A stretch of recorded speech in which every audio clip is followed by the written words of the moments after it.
अस्सलाम वालेकुम। आज की वीडियो में मैं आपके साथ शेयर करने वाला हूँ CS619 prototype pace campus navigator. तो पहले मैं आपको उसकी रिक्वायरमेंट समझाता हूँ कि यहाँ पे हमारे प्रोजेक्ट क्या क्या रिक्वायरमेंट है। उसके बाद मैं आपको प्रोजेक्ट स्ट्रक्चर और कुछ इम्पॉर्टेंट चीज़ें आपके साथ शेयर करूँगा। ओके, तो स्टेप बाय स्टेप आपने देखना है।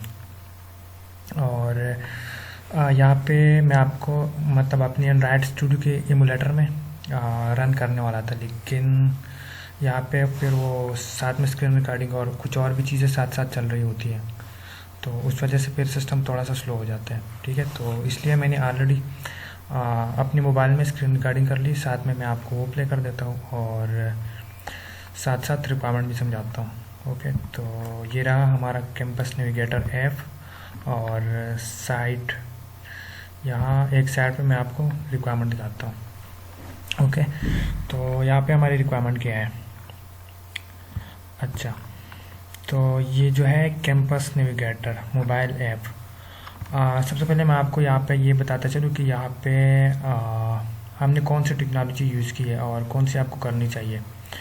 अगर आप नीचे स्क्रॉल डाउन करेंगे ना, तो यहाँ पे लिखा है बैकएंड ASP.NET कोर और ऊपर लिखा है front end Android studio for native Android development. असल में यहाँ पे ये जो लिखा है ASP.NET कोर, तो आपको पता होगा ये यूज़ होता है वेब डेवलपमेंट के लिए, लेकिन यहाँ पे हमारी रिक्वायरमेंट है एंड्रॉयड ऐप के लिए। तो इसके साथ जो मतलब मैचिंग टेक्नोलॉजी है वो हमारी बनेगी जावा। और कुछ और स्टूडेंट का भी डाउट था, उनको भी मसला था कि हमने जावा यूज़ करना है। तो अब मेरे जितने भी स्टूडेंट हैं उनका मैं यूज़ कर रहा हूँ यहाँ पे जावा। ठीक है, तो इसकी रिक्वायरमेंट हमारी है जावा और फ्रंट एंड होगा एग्जाम्पल बैकएंड जावा। ओके, अच्छा, अब यहाँ पे हमारे पास फंक्शनल रिक्वायरमेंट क्या है। ओके, तो फंक्शनल रिक्वायरमेंट में हमारे पास है कि आपने बनाना है रजिस्टर यूज़र। ठीक है, एक होगा रजिस्ट्रेशन होगा, एक होगा लॉगिन। तो जैसे कि है इससे क्या और registration login user should able to register. Okay, यहाँ पे क्या रिक्वायरमेंट है, एक मिनट। ओके, तो ये कह रहे हैं क्या registration login user should be able to register and secure login and to the app access navigator service। और इसके अलावा ये है रूल बेस रजिस्ट्रेशन होगा। ठीक है, और फिर रूल बेस आपका लॉगिन होगा। मतलब एक हमारे पास होगा स्टूडेंट, एक होगा एडमिन और एक होगा फैकल्टी। तो बाय डिफ़ॉल्ट कम से कम ये तीन आपके यूज़र होनी चाहिए। अच्छा, और इसके अलावा है कि जो एडमिनिस्ट्रेटर है वो क्या कर सकता है, मैनेज मैप एंड लोकेशन। तो एडमिनिस्ट्रेटर जो है वो मैनेज करेगा लोकेशन और मैप को। ठीक है, लोकेशन मैप को। और एक है कैंपस नेविगेटर, तो एक आपका यहाँ पे शो होना चाहिए कैंपस नेविगेटर। ठीक है, कैंपस नेविगेटर में क्या होगा, फॉर एग्जांपल जो आपका एडमिन है, ठीक है, एडमिन ने क्या करना है ऑलरेडी मैप में कैंपसेस और मतलब जो लोकेशन वगैरह है वो उधर एडमिन ने अपलोड करना है। और नेक्स्ट यहाँ पे जो है आउटडोर नेविगेशन में, तो आउटडोर नेविगेशन में फॉर एग्जांपल जो अदर यूज़र है, स्टूडेंट हो सकता है, फैकल्टी मेंबर हो सकता है, तो उनको क्या शो होना चाहिए, उनको शो होना चाहिए मैप। और फॉर एग्जांपल उसका मैप में उसको सारी चीज़ें शो होनी चाहिए, जितनी भी कैंपस और जो भी डाटा मतलब यूज़र एडमिन ने उधर ऐड किया होगा। ठीक है, मैप में, तो वो यहाँ पे स्टूडेंट को या फैकल्टी मेंबर को, ठीक है, उनको शो होनी चाहिए। तो आप बेशक स्टूडेंट को दिखा दो जो भी आपका यूज़र है, या फैकल्टी मेंबर को दिखा दो। तो ये सारी चीज़ें जब लॉगिन होता है स्टूडेंट या फैकल्टी मेंबर, तो उनको ये चीज़ें शो होनी चाहिए। ठीक है, जैसे कि यहाँ पे वीडियो में चल रहा है, तो मैं आपको ये यहाँ पे दिखा भी रहा हूँ। मतलब जो भी डाटा उधर एडमिन ऐड करता है, उसके बाद जब बाकी यूज़र होते हैं ना, फॉर एग्जांपल फैकल्टी मेंबर, तो वो यहाँ पे उनको सारी डिटेल वगैरह मैप में भी शो हो जाती है। और जो भी कैंपस यहाँ से वो क्लिक करता है एंडोर में, तो उसको वहाँ पे रीडायरेक्ट भी कर सकता है और उसकी सारी डिटेल वगैरह यहाँ पे उसको शो हो जाता है। ठीक है, जैसे कि यहाँ पे मैंने ये सारा डाटा ऑलरेडी ऐड किया हुआ है। अच्छा, तो अब चलते हैं एंड्रॉयड स्टूडियो की तरफ। अब यहाँ पे एंड्रॉयड स्टूडियो में आपके यहाँ पे जो बेसिक स्ट्रक्चर है, ठीक है, प्रोग्रामिंग का, तो वो आपको थोड़ा सा समझ आनी चाहिए उसकी। फॉर एग्जांपल यहाँ पे हमारे पास जो मैन फोल्डर होते हैं, ठीक है, मैन पैकेजेस, एक हमारे पास होता है जावा और एक हमारे पास होता है RES। ओके, अब ये जो ऊपर यहाँ पे हमारे पास है ये वाला पैकेज, तो इस पैकेज में हमारे पास होंगी सारे जावा की क्लासेस। ओके, और इसके अलावा अगर आपने फ्रंट एंड का काम करना है तो आपको मिलेगा रिजल्ट, ड्राइवेबल और रिजल्ट, और उसके अलावा यहाँ पे है लेआउट। तो इधर आपको वो सारा फ्रंट एंड मिलेगा। अब फॉर एग्जांपल जो हमारे पास फर्स्ट होम पेज होता है वो हमारे पास होता है मैन एक्टिविटी क्लास, और एक्सएमएल साइड से हमारा होगा एक्टिविटी मैन। ओके, तो यहाँ पे मतलब जो हमारी मैन पेज होगा, ठीक है, जहाँ से जैसे आप रन करते हो तो बाय डिफ़ॉल्ट आपका एक होम पेज ओपन होता है, ठीक है, ये वाला पेज, तो आपको ये पेज शो हो जाएगा। अब इसमें से जैसे कि हमारे पास है 2 बटन, एक है लॉगिन, एक है साइन अप। अब for example user sign up पे क्लिक करता है तो रीडायरेक्ट हो जाता है साइन अप पेज पे, लॉगिन पे क्लिक करता है तो रीडायरेक्ट होता है लॉगिन पेज पे, ठीक है। अब यहाँ पे ये जो हमारे पास डिफरेंट टाइप के लेबल हो सकते हैं या इमेज हो सकता है, मैन यहाँ पे हमारे पास है 2 बटन, लॉगिन और साइन अप। तो यहाँ पे आप जितनी भी पीरियड्स बनाते हो इसकी हमारे पास एक अलग यूनिक आईडी होती है। अब ये जो आईडी है इससे आप इसको टारगेट कर सकते हो, ठीक है, इस लॉगिन पेज को या साइन अप जो भी आपका बटन या लेबल होता है। फॉर एग्जांपल यहाँ पे अगर कोई यूज़र क्लिक करता है तो यूज़र के क्लिक करने पे क्या हो जाए, या साइन अप क्लिक करते हैं, साइन अप पे क्लिक होने पे क्या हो जाए। तो ये जितनी भी एक्शन इवेंट है इसको हम फिर यहाँ पे अपनी जावा बैकएंड साइड पे करते हैं, ठीक है, इधर करते हैं फिर।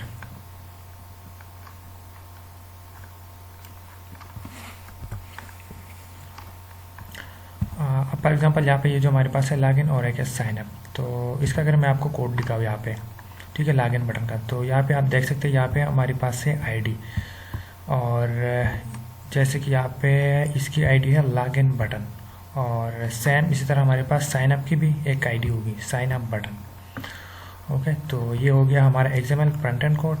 अब मैं अगर आता हूँ यहाँ पे मैन एक्टिविटी में, तो इधर आप देख सकते हो सबसे पहले हमने क्या किया, यहाँ पे ये जो 2 बटन है हमारे, ठीक है, एक है लॉगिन बटन, एक है साइन अप बटन, तो इसको यहाँ पे हमने क्या किया, इनिशियलाइज किया अपने अनक्रिएट मेथड में।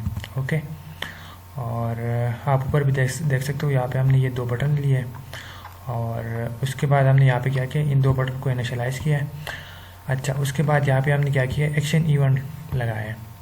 एक्शन इवेंट पे मतलब अब फॉर एग्जांपल यहाँ पे ये जो है लॉगिन बटन, तो अगर इस पर कोई क्या करता है, क्लिक करता है, ठीक है, अनक्लिक लिस्टर, तो उस केस में हमारा क्या होता है, यहाँ पे इंटेंट और लॉगिन इंटेंट ये ऑब्जेक्ट बनाया, उसके बाद यहाँ पे मैन एक्टिविटी और डॉट देश, और उसके बाद हमारा क्या होगा, जो लॉगिन एक्टिविटी क्लास है वो हमारा यहाँ से कॉल हो जाएगा, और उसके बाद यहाँ पे स्टार्ट एक्टिविटी, तो उसके बाद यहाँ पे हमारा जो है स्टार्ट एक्टिविटी हमारा क्या होगा, स्टार्ट एक्टिविटी हमारा यहाँ पे जो भी ऑब्जेक्ट हमने बनाया है उसको यहाँ पे हमने इस पैरेंथेसिस में पास किया, और जैसे यहाँ तक हमारा मतलब ये कोड एग्जीक्यूट होता है तो क्या होगा, उस केस में हमारा होगा स्टार्ट एक्टिविटी, ये लॉगिन एक्टिविटी क्लास जो हमारा है वो हमारा कॉल हो जाएगा, और उधर से हमने एक, मैं आपको दिखाता हूँ, ठीक है, जो हमारा लॉगिन एक्टिविटी क्लास है यहाँ पे है एक्टिविटी लॉगिन,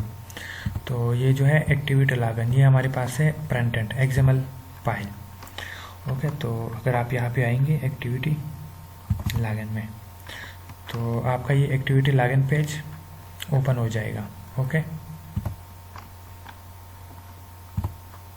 और सेम इसी तरह सेम लॉजिक हमारा यहाँ पे साइन अप के लिए यूज़ हुआ है, तो अगर कोई साइन अप क्लिक करता है तो उस केस में हमारा ये रजिस्टर एक्टिविटी क्लास जो है वो कॉल होगा और ओपन हो जाएगा। अब उसमें आपने यहाँ पे ये जो है फर्स्ट नंबर पे सेट कंटेंट व्यू, तो इधर आपने जो भी लेआउट कॉल किया होगा आपका वो वाला पेज ओपन हो जाएगा, ठीक है। जैसे कि लॉगिन वाले एक्टिविटी क्लास में यहाँ पे कॉल हो रहा है हमारा activity login dot XML. Okay, अब जैसे कि यहाँ पे है लॉगिन बटन है और क्रिएट न्यू अकाउंट, एक है साइन अप बटन के लिए रिडायरेक्ट होने का बटन। ओके, तो यहाँ पे इस केस में आपके क्या होता है, अब फॉर एग्जांपल जैसे यूज़र लॉगिन करते हैं तो लॉगिन के बाद मैं अगर आपको यहाँ पे इसका कोड दिखाऊँ, ठीक है, लॉगिन एक्टिविटी और यहाँ पे हमारे पास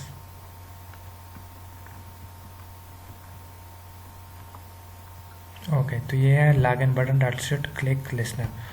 तो अब फॉर एग्जांपल अगर जैसे यूज़र क्लिक करता है लॉगिन बटन पे तो उस केस में हमारा क्या होगा, उस केस में हमारा ये जो है लॉगिन यूज़र मेथड, ये वाला मेथड कॉल होगा और यहाँ पे हमारे पास है डिफरेंट लॉजिक्स।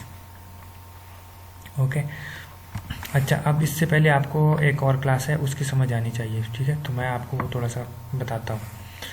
अब फॉर एग्जांपल अगर हमने डाटाबेस के साथ कॉन्फ़िगरेशन करनी है तो इसके लिए आप एक अलग से क्लास बना सकते हो, जैसे कि यहाँ पे मैंने बनाया है डाटाबेस हेल्पर क्लास। तो ये जो डाटाबेस हेल्पर क्लास है, यहाँ पे मैंने सारा डाटाबेस कॉन्फ़िगरेशन और जो भी टेबल वगैरह हमने क्रिएट करनी है, ठीक है, और यहाँ पे मैंने यूज़ किया है टेबल के लिए SQLite। ओके, तो जैसे कि यहाँ पे है डाटाबेस नेम, ये हमारे पास हो गया डाटाबेस नेम और यहाँ पे आप लगा सकते हो डाटाबेस वर्जन, ये आप कोई भी लगा सकते हो 1 2 3 अपनी मर्ज़ी से कुछ भी लगा सकते हो। और इसके अलावा यहाँ पे यूज़र टेबल के कॉलम। ओके, बाय डिफ़ॉल्ट जैसे आप ये प्रोजेक्ट रन करते हो तो बाय डिफ़ॉल्ट ये सारे टेबल क्रिएट हो जाते हैं, ठीक है। जैसे कि एक हो गया यूज़र टेबल, एक हो गया लोकेशन टेबल और उसके अलावा इंडोर लोकेशन टेबल, ठीक है। तो ये है आपके इन 3 टेबल के सारे कॉलम्स। ओके, और यहाँ पे कंस्ट्रक्टर, तो इस कंस्ट्रक्टर में हमने पास किया है सुपर और इसमें हमारे पास क्या है डेटाबेस नेम। अच्छा, इसके अलावा यहाँ पे अनक्रिएट SQL डेटाबेस, तो यहाँ पे हमारे पास क्या होगा, सारे टेबल क्रिएट हो जाएंगी। और यहाँ पे ये जो है column ID, column email, call row, तो यहाँ पे हमने ऊपर जो भी मतलब डिफरेंट टाइप के वेरिएबल डिक्लेयर किए, यहाँ से हमने इनको पैच किया हुआ है। ओके, तो इधर क्रिएट होगा हमारा कौन सा टेबल क्रिएट होगा, यहाँ पे लोकेशन टेबल, यहाँ पे होगा इंडोर लोकेशन और उसके बाद यहाँ पे ड्रॉप टेबल की क्वेरी हो गई। ओके, और इधर है हमारा जो यूज़र है, ठीक है, यहाँ से साइन अप हो सकता है, ठीक है, उसका लॉजिक हो गया। यहाँ पे लॉगिन यूज़र के लिए मेथड और बाकी बस सबके लिए सेम लॉजिक यूज़ हुआ है। ओके, किसी का कोई क्वेश्चन इशू है तो फिर मैं आपको समझा दूँगी इंशाल्लाह। अच्छा, अब यहाँ थे हम लॉगिन में। ओके, तो यहाँ पे हमारे पास क्या होगा, ऊपर अगर मैं आपको ये वाला क्लास दिखाऊँ लॉगिन एक्टिविटी का, तो इधर हमने डिफरेंट टाइप के डाटा टाइप्स लिए, ठीक है। एक फॉर एग्जांपल जैसे कि यहाँ पे एडिट टेक्स्ट, तो एडिट टेक्स्ट में हमारे पास कौन सी चीज़ें हैं, ईमेल है, पासवर्ड है, और हमारे पास यहाँ पे होंगे 2 button, login button, register button. तो इसके लिए हमने क्या किया, अलग से 2 वेरिएबल लिए, ठीक है, डिफरेंट टाइप के वेरिएबल लिए। और यहाँ पे एक है डेटाबेस हेल्पर, ये जो डेटाबेस हेल्पर है ये हमारा ये वाला क्लास है, ठीक है, जहाँ पे हमने सारा डेटाबेस कॉन्फ़िगरेशन किया हुआ है। और ये हो गया हमारे डेटाबेस हेल्पर क्लास का ऑब्जेक्ट। अब ये जो हमने ऑब्जेक्ट क्रिएट किया है इससे हम कोई भी मेथड वगैरह कॉल कर सकते हैं, ठीक है, इस डेटाबेस हेल्पर क्लास का। फॉर एग्जांपल अगर यहाँ पे हमने डेटा भेजने हैं या यहाँ से डेटा रिट्रीव करना है तो इस ऑब्जेक्ट का यूज़ करके हम कर सकते हैं। अब ये जो सारी कंसेप्ट है इसको समझने के लिए, ठीक है, यहाँ पे ये सारी लॉजिक वगैरह समझने के लिए इससे पहले आपको कुछ बेसिक चीज़ें जावा की वो आनी चाहिए, जैसे कि डिफरेंट टाइप के वेरिएबल्स हो गए, ऊप कंसेप्ट हो गया, क्लासेस, ऑब्जेक्ट और ये मेथड वगैरह, ये सारे कंसेप्ट आपके क्लियर होने चाहिए। तो इसके बाद आपको यहाँ पे ये सारा लॉजिक समझ आएगा। ओके, और फिर उसके बाद यहाँ पे अच्छा, यहाँ पे ना ये वीडियो काफ़ी लेंथी हो रही है तो इंशाल्लाह मैं कोशिश करता हूँ कि आपको फिर नेक्स्ट वीडियो में ये सारा प्रोजेक्ट समझा दूँ स्टेप बाय स्टेप। तो तब तक के लिए अल्लाह हाफिज़। किसी का कोई क्वेश्चन है तो पूछ सकते हो, इंशाल्लाह मैं आपको ज़रूर गाइड करने की कोशिश करूँगा।